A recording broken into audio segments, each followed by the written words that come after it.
Since it came out last year, Monster Hunter World has done a great job of expanding the Monster Hunter brand to totally new audiences. And while they've made some great additions like the Slinger Shot and the new Clutch Claw they'll have in Iceborne, as well as brought back some oldies but goodies like the Devil Joe and the Tigrex, they've really only scratched the surface of what Monster Hunter has to offer. So I wanted to do this video and break down the top 5 things from old Monster Hunter that we'd like to see in Monster Hunter World Iceborne. So with no further ado, let's get to the shit. Top 5. Number 1. Insect types like Nursilla, Celtis, and Celtis Queen.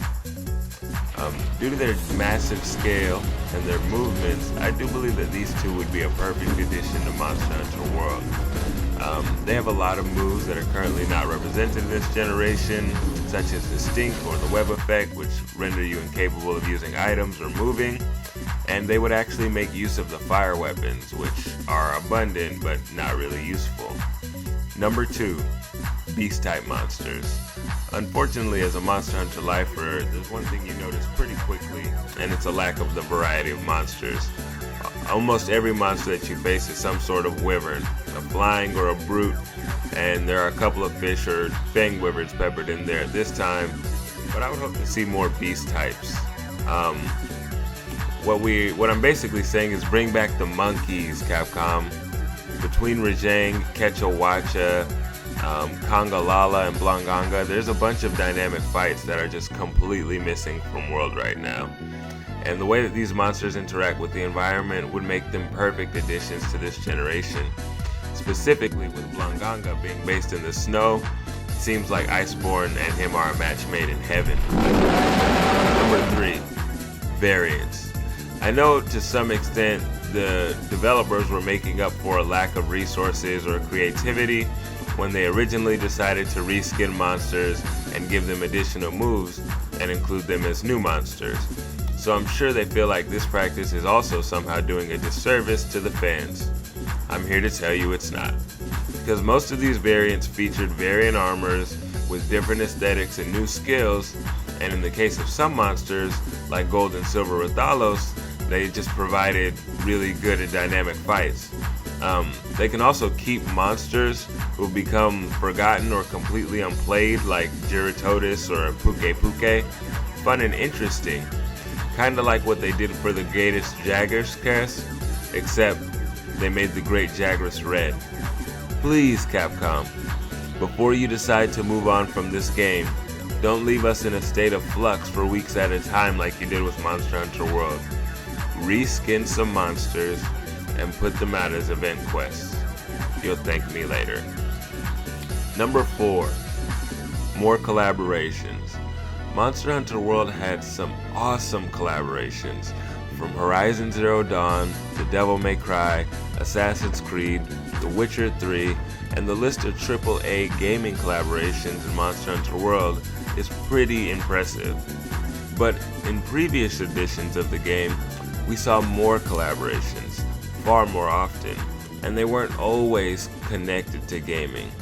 Many of them involved Japanese cultural staples like Shonen Jump and the USJ, and we saw some awesome anime characters like Baki Hanma and Yushio, as well as a variety of USJ custom design armors.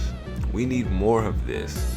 Now that Monster Hunter is Capcom's most popular franchise, they have the potential to go bigger and better with all of the partnerships that they put into this expansion.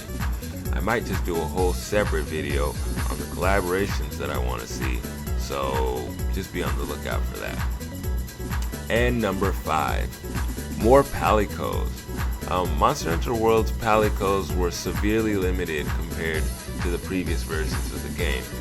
Outside of finding the 5 weapons and maxing out their abilities, there hasn't been much else you can do with your Palicode after it's reached its maximum level, outside of maybe raise its unity level with Tail Raiders, but you have to do that on single player. And who plays Monster Hunter on single player? since you can't use your tail raiders in multiplayer, it's more of a novelty for someone who likes to get platinum in games. In Iceborne, I hope they bring back something like the Palico Ranch, where you can recruit and train multiple Palicos and then train them in different skills and refine them to specialties like healing or protection.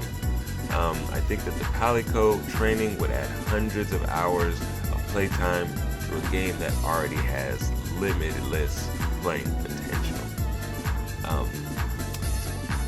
In closing, Monster Hunter is a really great dynamic game. They've got all kinds of monsters in the backlog. They've got all kinds of lore that they have yet to touch. And I'm just really hoping that this expansion makes use of all of the potential that Monster Hunter has. So I'm just trying to put out some suggestions. If you guys have any, hey, leave them in the comments. What do you guys want to see from this Iceborne expansion? Let me know. If you have it, like, comment, share, subscribe, hit the notification bell so you can get updates from our new videos, and I'll try to put out a top 5 like every week.